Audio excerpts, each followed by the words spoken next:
Grace to you and peace from God our Father and the Lord Jesus Christ. Amen.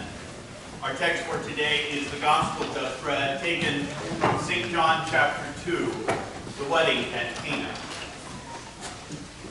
They weren't ready. They hadn't prepared for the wedding as they should have. There wasn't enough to drink. Surely the greatest faux pas at any reception.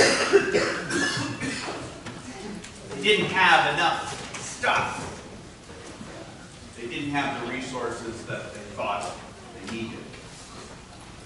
It is very often in life, whether we're talking about in marriage or in any other part of life, that we feel like our resources are stretched a little bit too thin. There isn't enough money in the checking account. There isn't enough gas in the car to get all of the places. There isn't enough time on the clock. Whatever it might be, it's very easy at times to feel like we're trying to do too much and that we don't have the pieces that we need to put that together to make it all work. The problem was actually worse than they thought. They had missed the most important guest at their wedding. They had forgotten that God was there. Jesus Christ, the Son of God in the flesh, at the wedding. Imagine having the King of Kings and Lord of Lords, the God of heaven and earth, at your wedding and you forgot to notice.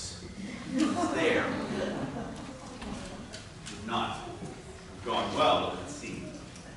But so often in our own lives, in the trials that we have, and the struggles that we all face, we can see when we don't have enough of whatever it might be. That part we can get. That part we can understand.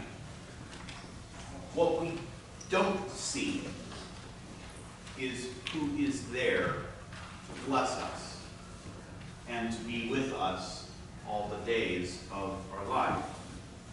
Because we have a tendency always to forget God's presence in our lives, we have this tendency to look only at the scarcity, only at the need, only at what we are missing, and to forget that God who loves you is there in abundance.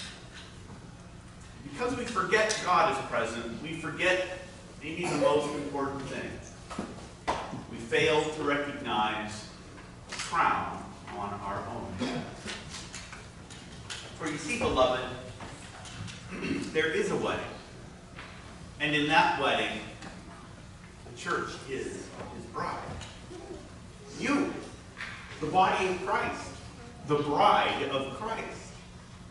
And that God, who loves you more than life itself, forgives your sins, washes you clean, makes you white in the blood of the Lamb, and puts on a royal dress upon you, and gives you, as we heard in Isaiah, a royal diadem, that is, crown. Now, if you don't notice the crown on your head, can you see mine?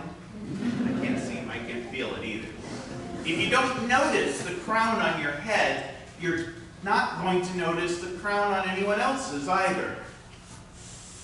You're going to forget who you are, that you are chosen, beloved, holy, righteous, and that God, who sends his Son to die and rise again for you, will not forget you. Not in the little things, not in the big things. That's what God's promise is for you in his Son, Jesus Christ. And that is a pretty rich promise. But there is another problem, another challenge. Can you imagine the others at this wedding, after Jesus had saved the good wine until the last, had turned the water into wine, and had the best vintage in all of history before them, can you imagine the people saying afterwards, yeah, but now we don't have anything to wash our hands with? It is just as easy when God gives us these richest of blessings to think that God should have done something else. You gave me forgiveness of sins and eternal life in His Son, but I wanted, you fill in the blank. God has rich and wonderful things in store for you in His Son, Jesus Christ. And we are, after all, at the wedding banquet, the banquet feast of the Lamb in His kingdom, which has no end. And in this banquet, He gives you Himself fully, completely. And He puts a crown on your head and says, you are my beloved. You are my chosen one. I will never leave you nor forsake you. And because He has put that crown upon your head and given you that gift through faith in His Son, that means that now you can see the crown on each other.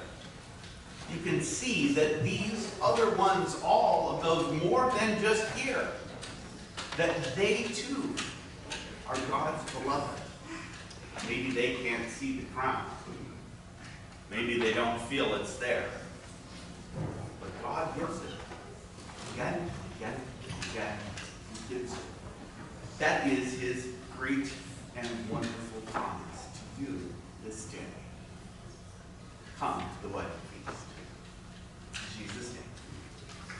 Amen. And now the peace of God, which passes all understanding, keep your hearts and minds in true faith to life everlasting.